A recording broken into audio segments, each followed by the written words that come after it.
Bonjour à tous les amis, aujourd'hui on se retrouve pour une toute nouvelle vidéo sur ma chaîne YouTube. Une nouvelle vidéo, on va tout simplement revenir sur le dernier match du FC Barcelone. Le Barça vient tout juste de s'imposer 2-0 à domicile face à Cadiz. Un match extrêmement compliqué pour les Catalans. On est parti tout simplement pour revenir comme d'habitude sur cette rencontre. Les amis, c'est parti du coup pour parler de ce match-là. Un match quand même globalement plus que moyen de la part du FC Barcelone. On va rentrer dans les critiques parce que clairement faut critiquer cette équipe du FC Barcelone. Le Barça n'est absolument pas convaincant sur ce début de saison. D'abord on va parler de la composition d'équipe de départ de Xavi. Xavi qui a été évidemment suspendu pour ce match-là. C'était tout simplement son frère, son assistant qui s'occupait de diriger la rencontre sur le banc.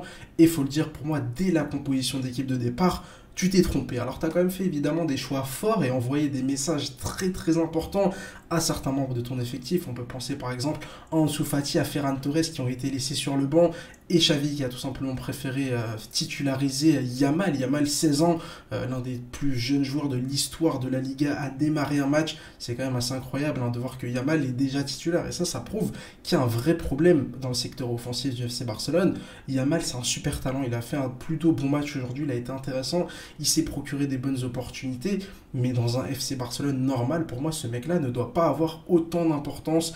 Il a déjà eu quelques minutes face à Getafe la semaine dernière.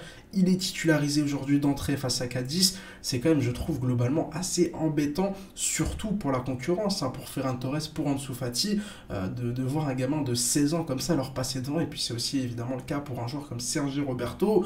Avec l'absence d'Araujo, on se demandait peut-être que Sergio Roberto allait intégrer l'équipe. Et finalement, il a tout simplement été laissé sur le banc aujourd'hui, tout comme Eric Garcia. C'est Frenkie de Jong qui a joué en défense centrale aujourd'hui. On est reparti avec un milieu, avec 4 milieux de terrain. Voilà, Frenkie de Jong qui a aussi quand même pas mal joué assez haut aujourd'hui au milieu de terrain.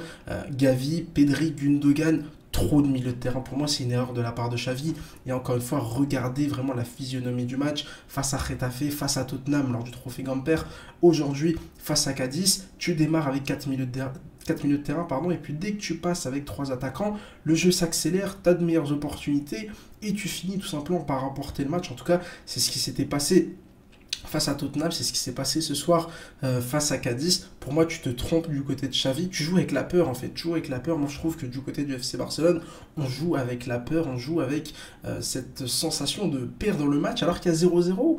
J'ai l'impression que les joueurs perdent le match alors qu'il y a encore une fois 0-0. J'ai l'impression que les joueurs jouent comme s'il y avait 1 ou 2-0 pour l'adversaire. Tu es dans la précipitation, tu es dans le stress complet. Il y a vraiment des erreurs techniques parfois, un mauvais timing souvent. Et finalement, tu te retrouves à la 50e, à la 60e, à la 70e minute à courir après le score parce que pour toi, tu es en train de perdre alors qu'il n'y a que 0-0. Tu pourrais évidemment prendre ton temps, tu pourrais évidemment te dire que voilà, tu as 90 minutes pour aller chercher cette ouverture du score, pour aller chercher cette victoire. Et finalement, voilà, pendant tout le match, tu joues avec le stress. Donc pour moi, voilà, c'est deux gros problèmes dans cette équipe du FC Barcelone. C'est d'abord l'état d'esprit avec ce stress permanent que je ressens quand je regarde des matchs du Barça en ce début de saison, mais aussi cette tactique.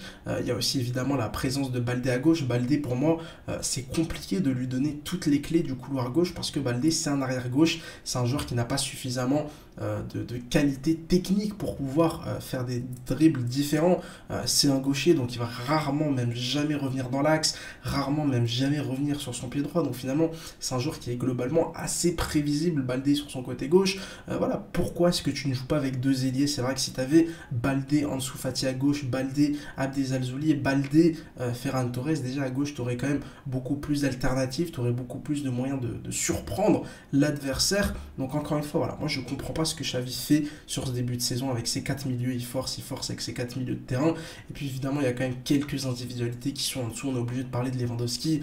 Lewandowski, c'est Lewand Disney sur son début de saison. C'est un joueur qui est globalement assez fantomatique. Alors évidemment, Lewandowski est extrêmement dépendant du collectif. C'est un joueur qui a besoin d'être alimenté en ballon, qui a besoin d'être alimenté en centre, qui a besoin d'être proche du but adverse pour pouvoir faire la différence. C'est pas un joueur à qui tu vas donner le ballon au milieu de terrain et tu vas lui dire vas-y dribble, fais-nous du Messi, fais-nous du Neymar. Non, c'est pas un meneur de jeu, c'est pas un joueur qui a des qualités balle au pied suffisantes pour pouvoir faire des différences exceptionnel, mais malheureusement aujourd'hui il y a eu une ou deux opportunités où ça doit faire but, c'est tout, où ça doit faire but. J'ai notamment en tête une opportunité qu'il avait eue en début de deuxième mi-temps, où voilà, il s'en mêle un peu les pinceaux, on ne sait pas trop ce qu'il fait avec ses appuis, finalement son ballon est contré par la défense adverse.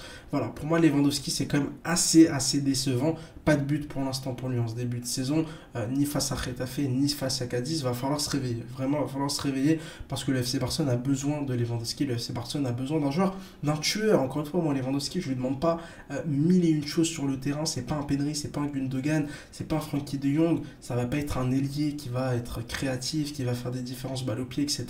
Mais tu dois être un tueur, tu vas avoir une, deux opportunités, tu dois la mettre au fond, et malheureusement aujourd'hui Lewandowski c'est quand même assez moyen.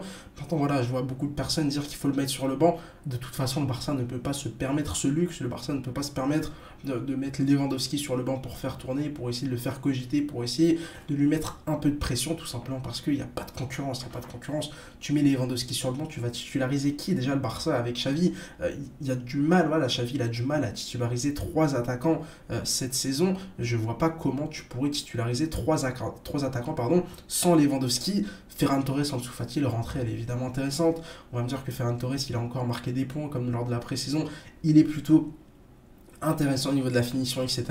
Mais sa célébration à la fin du match, elle est absolument ridicule. Parce que je sais pas si dans sa tête, s'il est dans un film, dans une série Netflix, peut-être qu'il se prend pour Mbappé, je sais pas, c'est un peu la mode là dans le monde du football, des joueurs qui se prennent pour je ne sais qui. Va falloir redescendre. Ferran Torres est un joueur nul, est un joueur qui n'a encore rien fait du côté du FC Barcelone. Ça fait pratiquement 1 an et demi, 2 ans qu'il est du côté du FC Barcelone. Il n'y a toujours pas de match référence. Alors oui, il a marqué, c'est très bien. Mais voilà, il va falloir quand même se calmer, il va falloir se rembobiner tous les matchs de merde qu'il a fait ces derniers mois, ces dernières années du côté du FC Barcelone, parce que voilà, pour moi c'est vraiment un joueur moyen qui se prend pour je ne sais qui. Ça me rappelle Philippe Coutinho qui avait marqué un super but contre Manchester United et qui te fait la célébration à la même Fils Depay. Non les gars, il va falloir redescendre un peu avec Ferran Torres. Évidemment qu'il faut l'encourager, évidemment que c'est bien qu'il prenne de la confiance, évidemment que voilà, ça reste un joueur qui peut évoluer. Encore une fois, les joueurs de football, ils évoluent, il y a des moments où ils sont pas très bons, il y a des moments où ils sont très forts. Une carrière, c'est pas linéaire, à part peut-être Lionel Messi et Cristiano Ronaldo. Aucun joueur de football pratiquement ne peut se permettre de dire que sa carrière était exceptionnelle du début à la fin. Donc évidemment, Ferran Torres, il peut retrouver sa confiance. On peut retrouver le Ferran Torres de Valence, qui est pour moi tout simplement la meilleure version de ce joueur-là. Voilà, un joueur qui jouait à droite, qui jouait ailier, qui débordait, qui faisait vraiment très mal techniquement aux défenses adverses. Malheureusement, avec Manchester City, il a peut-être pris un peu quelques kilos de muscle, il a peut-être changé un peu sa façon de jouer. Du côté du FC Barcelone, depuis qu'il est là, pour moi, c'est vraiment un joueur mauvais. C'est l'un des pires attaquants récents pour moi de l'histoire du FC Barcelone. Va falloir se calmer, le Barça a quand même dépensé 55-60 millions d'euros pour lui. Voilà, va falloir se calmer. S'il se relance, tant mieux, mais encore une fois, moi je fais partie des gens qui pensent que Ferran Torres doit partir du FC Barcelone. C'est pas un ailier droit, c'est pas un ailier gauche, c'est pas un numéro 9, c'est pas un faux numéro 9. Je sais même pas quel serait le poste idéal pour Ferran Torres, même si encore une fois, la meilleure version de ce jour-là pour moi, c'est au poste d'ailier droit. Dans le rôle tout simplement qu'il avait du côté du FC Valence. Bref les amis, voilà, match compliqué du FC Barcelone. On va évidemment pas revenir sur l'arbitrage, mais le Barça encore une fois aujourd'hui aurait dû avoir un voire deux pénaltys sans aucun souci. C'est quand même assez surprenant. Faut pas oublier que le FC Barcelone la saison dernière en Ligue 1 n'a eu qu'un seul pénalty en 38 journées. Pénalty d'ailleurs qui de mémoire avait été raté par Lewandowski ou Ferran Torres, je sais plus. Faudrait que je me rappelle tout ça. Je comprends pas. Hein. Il y a un penalty qui aurait dû être sifflé face à Getafe. Aujourd'hui encore face à Cadiz à 0-0. Il y a une faute évidente sur Yamal. Je sais pas comment tu fais pour pas siffler. Pareil, Lewandowski qui va prendre un coup de poing dans la surface de réparation. L'arbitre ne siffle pas. Bref, j'ai pas plus m'étaler que ça sur l'arbitrage parce que ça sert strictement à rien. J'ai l'impression que ça ne changera malheureusement jamais. Voilà, ça changera très probablement malheureusement jamais. Tant que le Barça ne mettra pas plus de pression sur le corps arbitral. Mais on l'a bien vu, hein, Xavi qui a mis de la pression sur le corps arbitral. D'ailleurs, malheureusement, il s'est tout simplement fait suspendre pour plusieurs matchs. Bref, match globalement décevant, je trouve, du FC Barcelone. Ça manque de créativité, ça manque de génie, ça manque de magie. J'ai envie de vous dire, j'ai l'impression que tu es capable de jouer pendant 70, 80, 90, 100, 110, 120 minutes sans la moindre étincelle, sans le moindre éclair de génie, sans le moindre truc spécial dans cette équipe.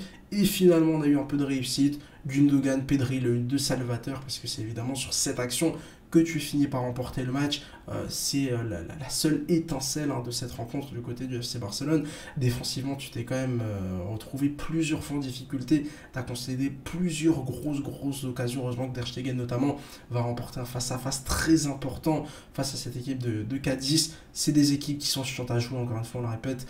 La plupart des équipes de Liga aujourd'hui jouent comme ça, c'est fini le jeu à l'espagnol, le jeu où tu essayes de bien jouer, où tu essayes de dédoubler les passes, où tu essayes de te procurer un maximum d'occasions. Non, beaucoup d'équipes jouent avec deux lignes de 4, jouent avec un bloc ultra resserré, jouent dans l'optique de repartir avec le score de 0-0 et potentiellement dans un monde où ils auraient de la réussite, essayer de remporter le match en 0 sur un petit malentendu. Malheureusement, c'est ça aujourd'hui la Liga.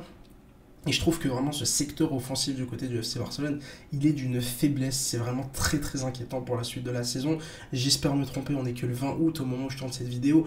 Peut-être qu'en octobre, peut-être qu'en novembre, peut-être qu'en décembre, mon avis aura changé, il aura très certainement changé. Parce que une saison, ça évolue et la vérité du mois d'août n'est absolument pas celle du mois de mai. Mais c'est très inquiétant. À l'instant T, c'est très inquiétant. Tu as perdu Ousmane Dembélé qui était quand même un joueur très important, un dynamiteur. Avec tous les défauts qu'il a, notamment physique, ça restait quand même un joueur important de ton équipe, notamment son profil était très important, même si évidemment son rendement était quand même globalement assez faible. T'as pas réussi à ramener Neymar, t'as pas réussi à ramener Messi. Pour moi, tu te devais vraiment absolument de ramener l'un ou l'autre, parce qu'encore une fois, un Messi ou un Neymar à 100% dans cette équipe-là, il te résout tellement de problèmes. C'est des mecs, des génies du football, des mecs qui sont tellement créatifs, qui te trouvent des décalages, qui te trouvent, qui te cassent la défense avec un dribble, qui sont capables de frapper de long, qui ont une bonne finition, qui savent aussi frapper les coups de pied arrêtés. Le Barça aujourd'hui a eu 2 coups francs très bien placés. Lewandowski en met un dans le mur, Gundogan en met un au-dessus. Est-ce que les mecs vous bossez à l'entraînement? Ça fait combien de temps que le Barça n'a pas marqué sur coup franc? Tout simplement, depuis le départ de Messi, personne n'a marqué sur coup franc du côté du FC Barcelone. Dans le football moderne, pour moi, tu peux pas te permettre de te dire qu'on ne marquera pas sur coup franc. Non, il faut bosser à l'entraînement cet aspect du jeu, il faut bosser ça parce que les adversaires, ils réfléchiront à 2 fois la prochaine fois avant de faire des fautes dans les 20-25 mètres. Là, malheureusement, les joueurs de Cadiz, ils pouvaient faire autant de fautes qu'ils voulaient parce que les joueurs du Barça ne prennent pas un ballon de la tête. Et puis derrière, quand tu as un coup franc intéressant, ça va dans le mur, ça va tout simplement au-dessus. C'est quand même globalement assez décevant pour moi. Il y a vraiment beaucoup de problèmes dans cette équipe du Barça. Faut vraiment recruter offensivement. Faut aller chercher Cancelo au poste d'arrière droit parce que clairement avec cette équipe, je sais pas où tu vas, mais très certainement pas vers des titres. Je vois pas comment ce Barça-là pourrait sérieusement envisager, notamment sur la scène européenne.